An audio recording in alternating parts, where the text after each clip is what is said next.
For everybody who says the Trump administration is not getting anything done, we're not seeing arrests. Well, these things take time. And today we got a massive checklist of wins from the task force to eliminate fraud.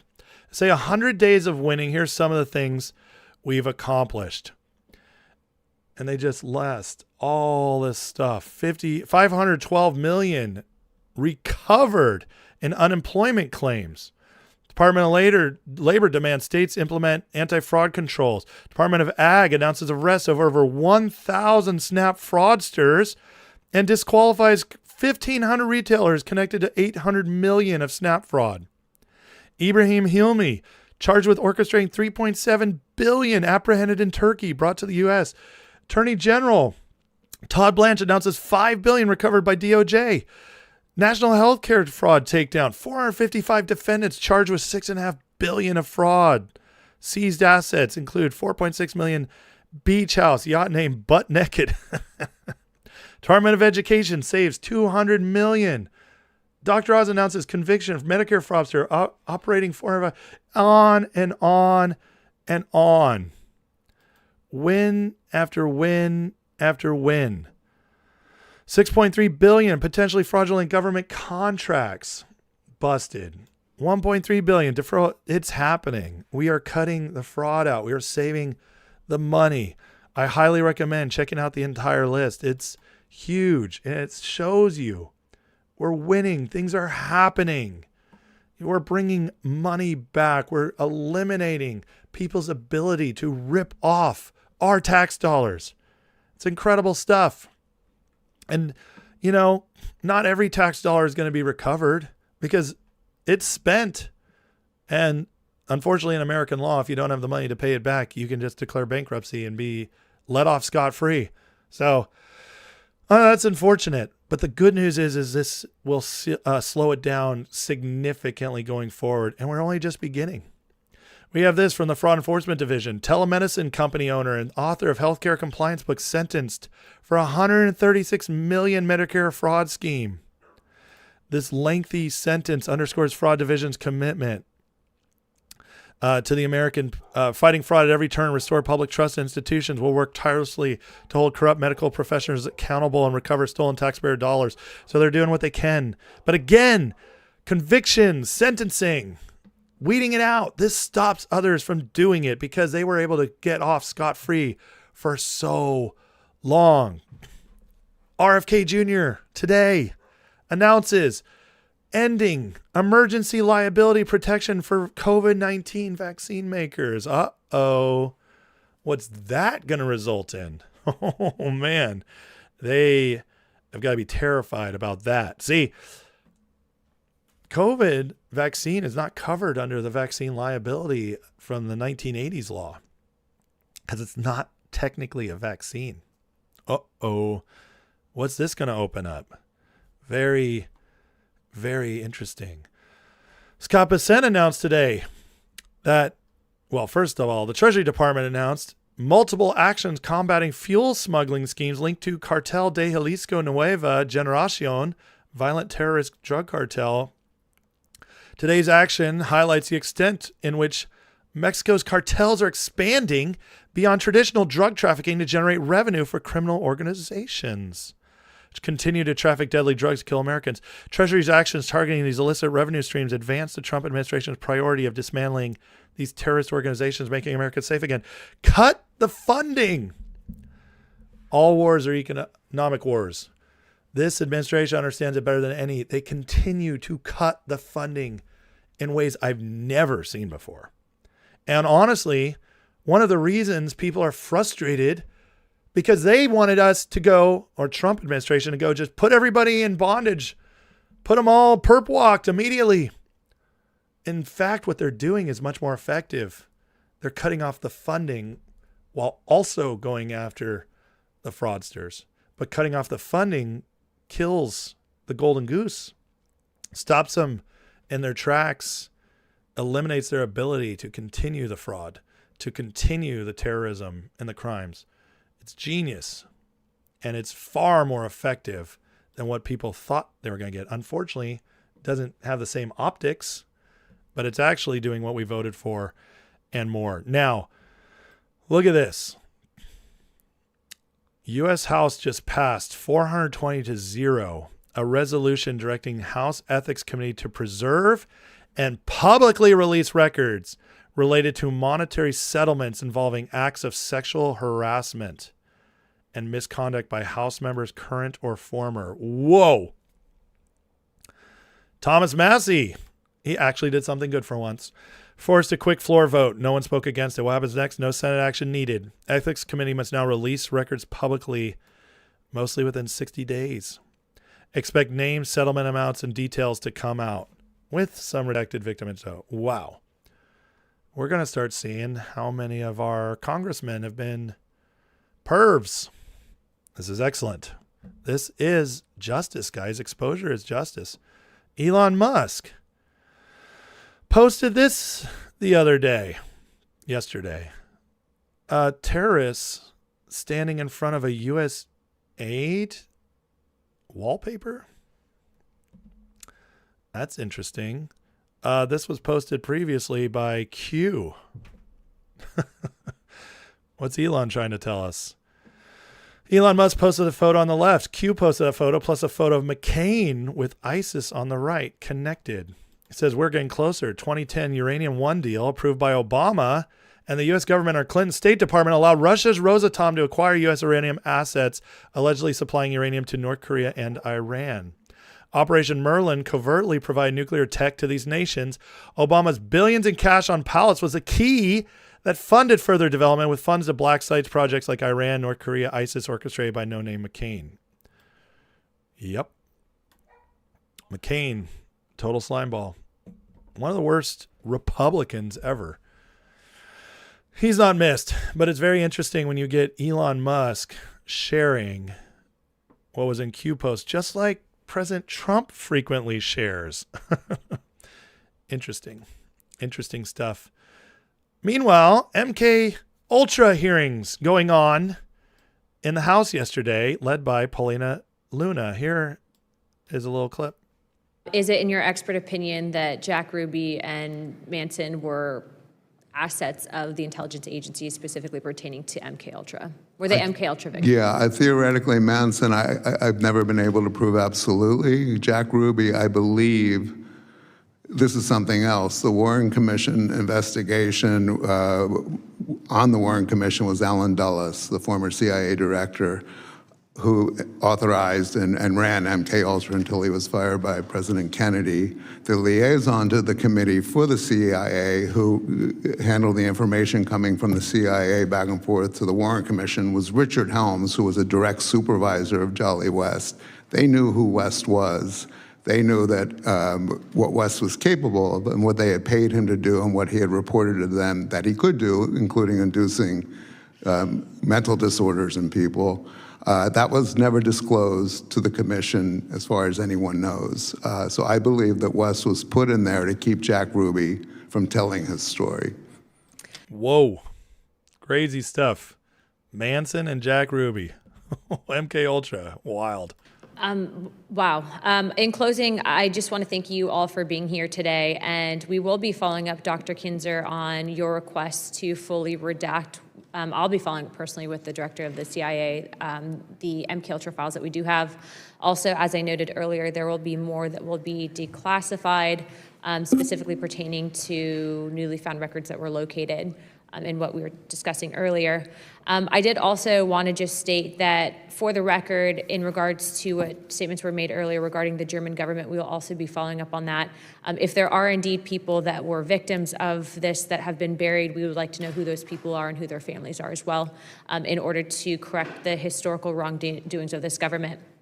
Without further ado, I would like to state that all members have 5 legislative days within to... You hear what she said? More D-class coming. Found new files, she said. You guys understand that this coming out to the open, being legitimized, these conspiracy theories are all real. Not all of them, but a lot of them are real.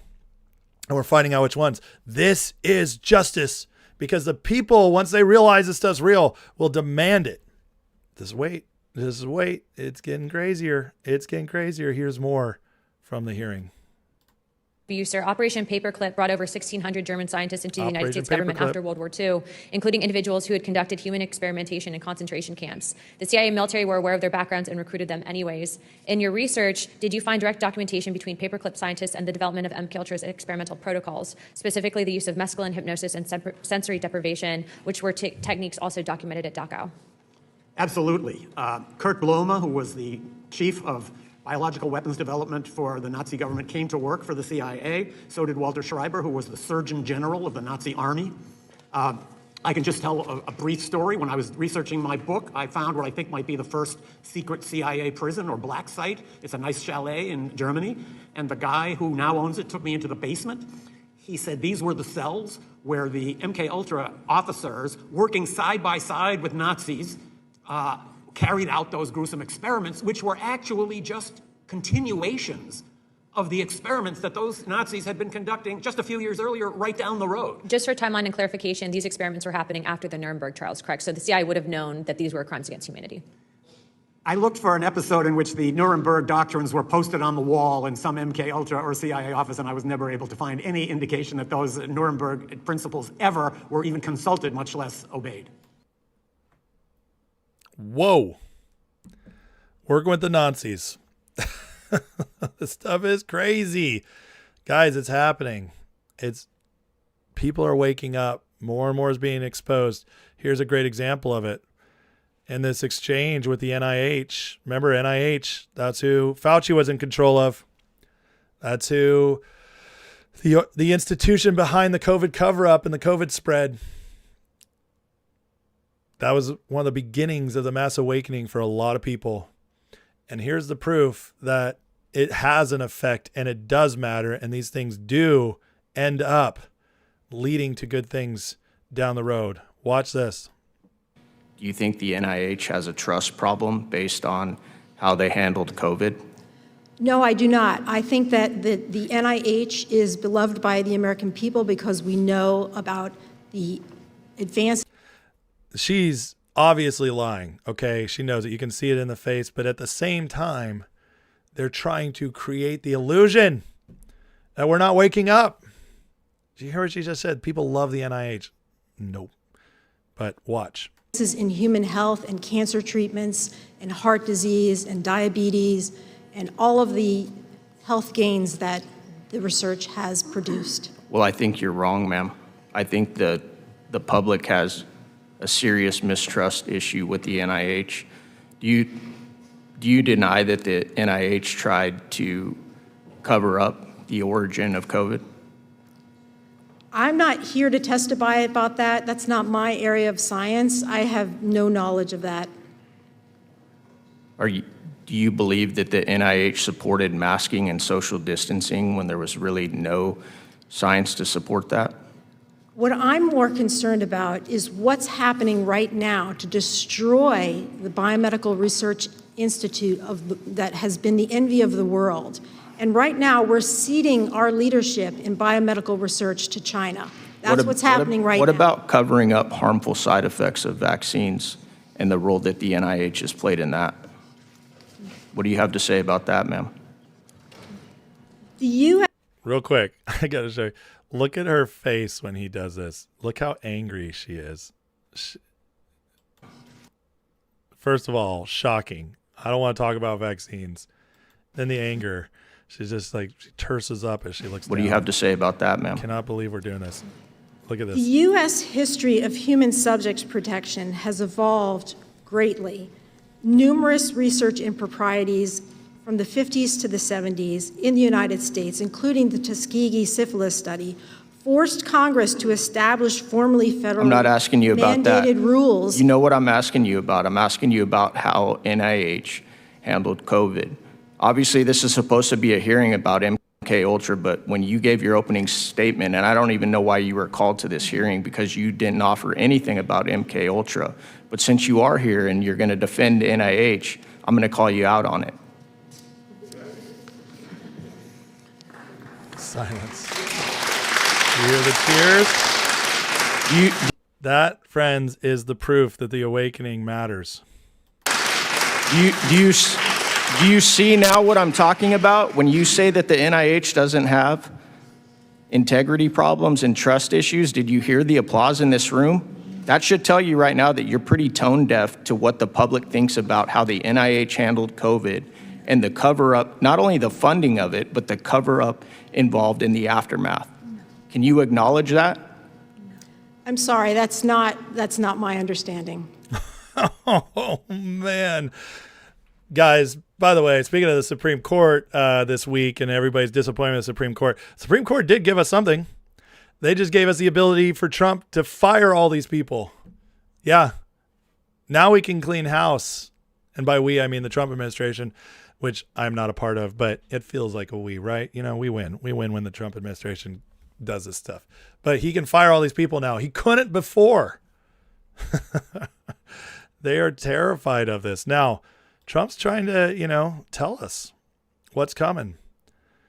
All this stuff happening, the awakening, the arrest, the covering up or cutting out the fraud, the drying up their funding.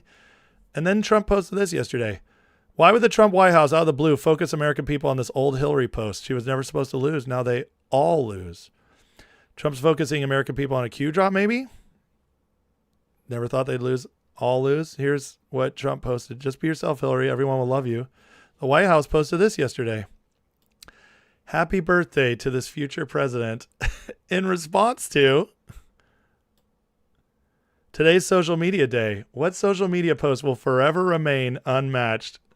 And they posted this in response. Oh my God. So funny. By the way, the narcissism of Hillary Clinton posting this is unbelievable. I'll never forget when that happened, but the White House is sharing it again. It makes me so happy. Now, Trump had this to say about Pulte coming in and more exposure a la what Polina Luna's doing. We've got DNI Pulte over there as the new director. We also know you have the task force set up on declassification, maybe talking about international, maybe looking at some declassification. Are you able to give us an update on that? Declassify almost everything. And by the way, we have Jay Clayton is going in. Bill Pulte's a very talented guy, but he's just there temporarily until Jay Clayton. And Jay Clayton is going through the process. And Jay Clayton, highly respected, and so is Bill Pulte. But Bill is there just for a fairly short period of time. But while he's there, I said, you can declassify whatever you want. Do you think we're going to get some soon, or maybe 2020? I told him you can do it as fast. You got to ask him. All right. But I think he's a friend of yours. I think that Bill will declassify. Yeah. I told him you can declassify whatever you want. So Bill's there just for maybe a month or 2 months or something, and Jay is going through the process. He's got a hearing in 2 weeks. Highly respected man, Jay Clayton. Okay? Thank you. Declassify whatever you want. Oh, man. Are you guys ready for more? He's already fired a ton of people up there. Pulte is in to just smash the shop, to just wreck the whole intelligence agencies, mess them up, clear house, get stuff out there, and then Clayton is going to come in and take it to the next level. But man, very exciting stuff. Declassify whatever you want. So this is just the beginning, folks. If you didn't think the first year and a half of Trump was fun, wait till the last 2.5 years. It's about to get so much more fun going forward. Now, City of London is showing us some panic. This is Brussels, who Davos EU Center. City of London, basically their official political wing, says British Prime Minister Keir Starmer has unveiled a $15 billion increase in military spending, sending a long-delayed investment plan what is expected to be one of his final acts in office. As Colby writes, WEF clown Starmer is burning through billions of pounds of British taxpayers' money on his way out, trying to cement the war against Russia in stone. Again, they need to keep this going. It's one of their only hopes left because Trump is unwinding all of it. He's pulling the threads that's unwinding City of London. Their control, their tentacles are being cut off. Iran a big part of this. How refreshing would it be if public understood this conflict with Russia has deep, long-standing roots, not something that suddenly emerged in the Donbass a few years ago? Absolutely. Russia is one of the sovereigns that World Economic Forum, Davos crowd needed to take down in order to progress and get what they wanted, take over the full amount. They can't do it. They hate Russia for this. They hate Putin for it. At its core, this is arguably one of the largest operations ever undertaken to get I don't think he wrote that right. To get Russian resources and energy. Regime change, however, will not happen. Russia's a civilization. Absolutely right. But this is panic mode, guys. They're doubling down on Russia because they're losing all their other areas. And just example, I told you guys this the other day because many people are blackpilling and trying to push this psyop that we're heading into a technocracy. I heard Ian say it on Tim Pool's show the other night that, Trump has just ended up handing it over to the technocrats. He's been a disappointment. No, he hasn't. You understand this whole technocracy thing is a psyop perpetrated by those like Whitney Webb on the web to make us think that they're winning, that the deep state's winning. Trump's just a part of it. JD Vance is going to further it. That's what they want you to believe. But the absolute truth of what's actually happening is this is unwinding the technocracy that started coming into our country with Barack Obama. And here's some proof of it. In Europe, that is fully controlled by City of London, the technocracy already exists. As Luongo posts, this is the technocrat's wet dream. Endless paperwork and empowerment of the petty and incompetent bureaucrat. Terry Gilliam's Brazil is a documentary. Look at this post from this guy in Portugal explaining what it's like living in the EU right now under the technocracy. As someone who lives in Portugal, which already stops every single package you get from outside the EU with no exceptions for the last decade, I can tell you how it would go when you get a package. If you receive a package from outside the EU, it goes missing for weeks. Then you get an email. They make you log into an unusable and outdated web portal, which breaks half the time and where you have to classify your shipment in one of 10,000 category codes. Depending on the category code, you pay a different tax rate, sometimes 5, sometimes 60%. Then you pay the customs duty in an archaic way. They'll also be broken half the time. And then you receive your package from outside the EU after months. Experiencing this for a few times, you realize you'll never ever try to order or receive anything from outside the EU because the ordeal is too painful and expensive. What do? They cut you off from the rest of the world. They make it impossible for you to experience innovation. He says, I get asked by a lot of people here from the US to test out new products, and it's just literally impossible for me to receive it for testing.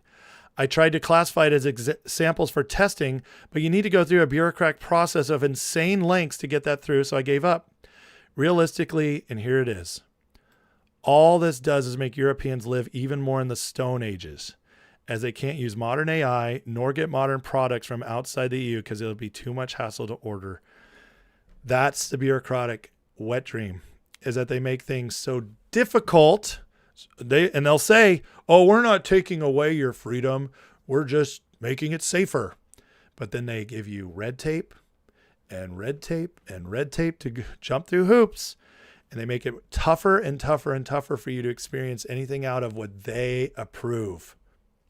And then they charge you for it, of course, as well. That is the technocratic state, the modern communism that they subvert. They get in without being overtly communist. That's what they wanted to bring here in America. That's what the Democrats support. Why? Because they are controlled by the City of London system. That's what they want. This is the technocracy. It exists already. The EU is living it. That's what they were bringing here. That's what Trump is stopping. They are living in the Great Reset in the EU. That was supposed to be finished by 2030 and brought here. That Trump stopped.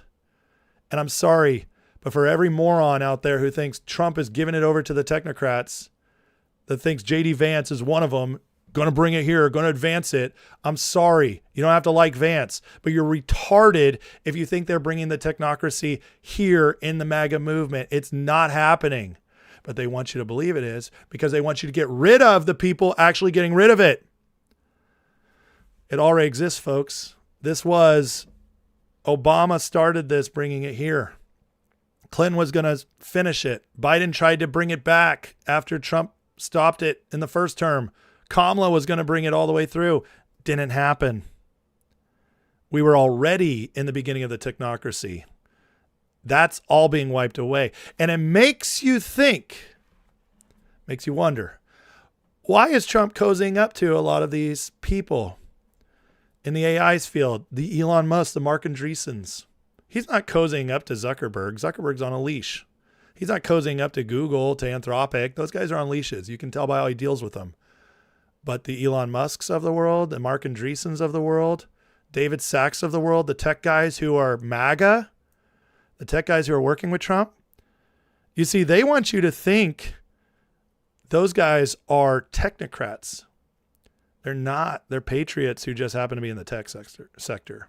There is a difference. Not everybody who works in tech is a technocrat. Not everybody who works in tech is a communist. These are facts. Elon helped set us free. There's no debating that whatsoever. Has JD Vance had ties to Palantir? Sure. Is there any evidence whatsoever that he's controlled by them? None. And you're retarded if you think there is. There's no evidence. I've done the deep dives. I've done way more work on it than everybody else because I looked for it. I tried to find it. It's not there. Everything is guilt by association with Vance. Is it possible evidence comes out someday? Sure. But it hasn't come out yet. And until it does, everybody who says it's a sure thing is stupid. They're buying the nonsense, the Whitney Webb psyop. And I'm sorry, but I can't trust Whitney Webb for anything because she's been wrong about it all. She's been deathly wrong about Trump. And all these other people in that sphere calling this out, this whole technocracy thing with Trump, has been dead wrong. Ryan Dawson's one of them. I used to like Ryan Dawson. But it's not there. The evidence isn't there. The evidence is the opposite because they're already living it in Europe, guys. So explain it to me when Trump is making us deregulated, when this is being undone. How does any of that lead to the technocracy they're talking about? There's a lot of psyops going on around the tech world right now.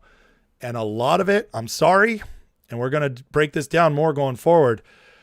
A lot of it is a psyop to get us not to do the things that will make our country better. And that includes psyops about AI, psyops about data centers. Some of it's true, some of it's not. They don't want you to live a better life. They want you to stay in the Stone Age, just like Europe is stuck in right now. Now, Vance had this wonderful thing to say to our troops yesterday, and this is why, guys, we're just never going to lose unless we give in. Listen to this. Part of the reason why we in our political leadership are able to do what we do is because the world over, bad guys and good guys, friends and foes, allies and enemies are afraid of you. They know that if we ask, you guys will go and make the impossible possible. They know that when we demand that a bad guy does something, if they say no, you are the ones who are going to enforce that demand. And that is an amazing thing, and it's why we have the great nation that we have today. Part of the... Do you hear what Vance just said? This is important. Part of the reason why we in the political leadership, he means him and the Trump administration, are able to do what we're doing because everyone's afraid of you. You understand, there's soft power. Soft power is the intelligence agency. Soft power is the City of London system. That's what they've been operating under. This is why they were demilitarizing us. Yeah, when Trump came in his first term, Obama had obliterated our military to the point where we were running out of ammo. Trump rebuilt it. They were trying to crush our military. Think of all the tech we've seen with our military that we've never seen before. How easy it was to go through Venezuela. How we just eliminated Iran's military with barely a casualty. And we did it in a few weeks. Unbelievable stuff. Stuff we were told wasn't possible. You see, soft power is fine until it meets hard power. And our military, what Trump's done with our military has set them up to where nobody can compete with us. We found out, thanks to the operations of Venezuela and Iran, that China's military capabilities are decades behind ours. And they're the greatest rival to us. Nobody else is even close. Our military is so powerful, nobody can beat us. No one. They don't have any hope to beat us. The only way we lose is by losing from within. That's it. And I continually tell you guys, if we keep our foot on the gas, we can't lose. We cannot lose. And this is very important for that. Now, the reason we were losing, though, or at least it looked like we were losing, is because of managed decline. They were forcing us to decline on purpose and telling us that the world was catching up to us. It was all a psyop. America is actually so far ahead. They put the brakes on us on purpose. And one of the great examples of this is now our new Air Force One, which, guess what? Our old one was shockingly old. Being that this is the most important aircraft in our nation, that's a wild thought. But here's Trump on it. So this will be the first flight of what I think is maybe the greatest commercial plane ever built. I said to Boeing, what's the best one? They said, this is the best plane ever built. And you're going to have the privilege of flying it. And I have a privilege also of flying it. But this is the first flight. We're going to the Teddy Roosevelt Presidential Library opening. And that'll be very good. That'll be a lot of fun. But I think, to be honest with you, I'm excited about the first flight. It's something nobody's ever seen anything like it. Even you people with all your experience and all of your talent, you will never see anything like this. So they just completed it. They made it appropriate for a president. That means the security and all of the different bells and whistles they put on. Very complex stuff, but it's really quite something. And this is a plane that the United States of America should have. Our Air Force One was 35, 36 years old. And it would be parked next to the new ones like this. Our Air Force One was 36 years old. Built in 1990. The most important craft in our entire government that protects our president was 36 years old. Tell me, how is there an excuse to that? This is wild. I'm telling you guys, our decline was all a lie. It was all on purpose. None of it was real. None of it. Here's an excellent example of celebrating and bringing beauty back to our nation, which this Trump administration is finally doing to tell us where we can go. We know that history isn't just shaped by those people whose names appear in marble or bronze. It's shaped by the millions of people who may only be remembered by God for their courage and actions that helped change the world, and that's still true today. President Trump, and he saw the condition that Washington, D.C. was in, he asked a simple question. If we're the greatest nation on earth, why wouldn't we have the most beautiful capital? Why wouldn't we have the safest capital? And what a transformation the city has seen. So as we celebrate our 250th anniversary in a safe and beautiful capital, President Trump is showing a nation where we can have a renewed faith in our collective future. I hope that those that visit this plaza will leave here with that inspiration for the future, believing what those patriots believe, believing that America is always worth building, worth serving, worth sacrificing for.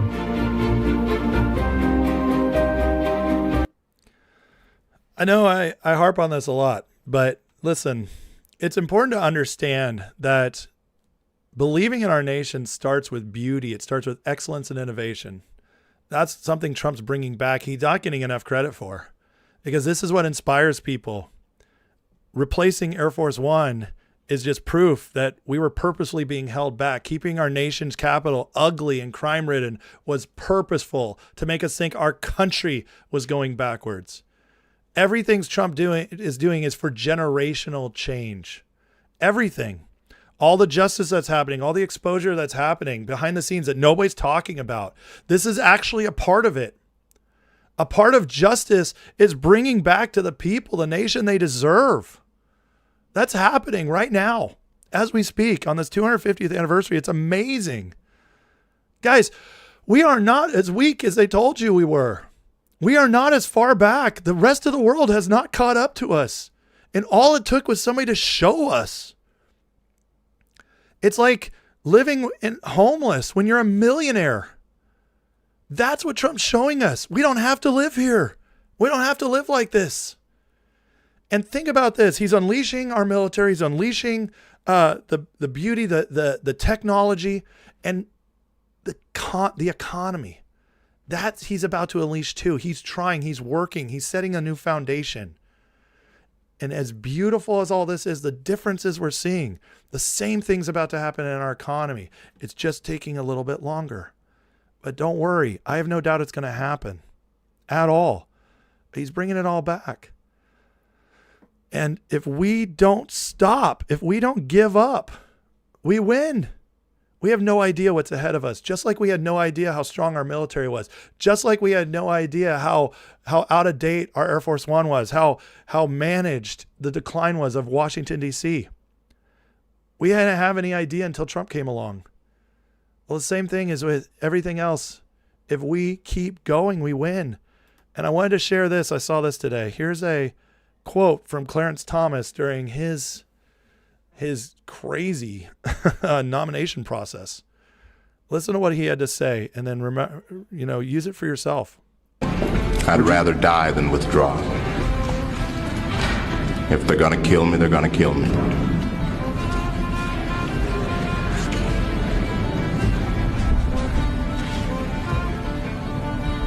So you'd still like to serve on the Supreme Court? I'd rather die than withdraw from the process.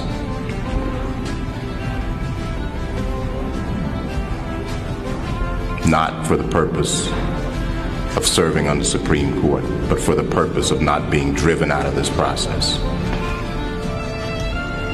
I would not be scared. I don't like bullies. I've never run from bullies. I never cry uncle, and I'm not going to cry uncle today, whether I want to be on the Supreme Court or not. I'd rather...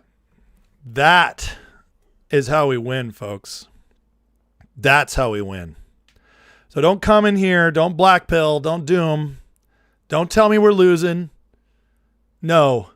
What I want to hear is I would rather die than lose my nation. I would rather die than give my country to a worse future. I would rather die than give into communism. That's what I want to hear. I'd rather die than not fight for my kids' future. That's the attitude. That's what President Trump's doing. That's what Clarence Thomas did to become the greatest Supreme Court justice in history. That's how we do it, folks. If you black pill, you're weak and pathetic and you're not helping anything. And I'm sorry, I'm going to be honest with you. Maybe you're black pilling right now because of Supreme Court cases. That's emotion, friend. You get to choose if you're going to stay there. So process it, get over it, and start getting ready to fight again. Because if you stay there, you're weak. You stay there, you're pathetic. You stay there, you're a coward. Everybody who black pills is a coward who stays there. It's one thing to fight it for a few hours. It's another thing to choose to stay there. Black pilling's for the weak. No one who wins black pills. Libertarians, at least in Dave Smith types, cowards. Faggot types, Podcastistan, cowards. Weak and pathetic. We don't black pill here, folks. We fight to win or we die. That's all that we do. And that's why we're going to win, because the people in charge, that's exactly how they feel about it. And we are going to win. We have a beautiful, bright, amazing future ahead that's unlike anything we've ever known. As long as we keep our foot on the gas, we don't lose.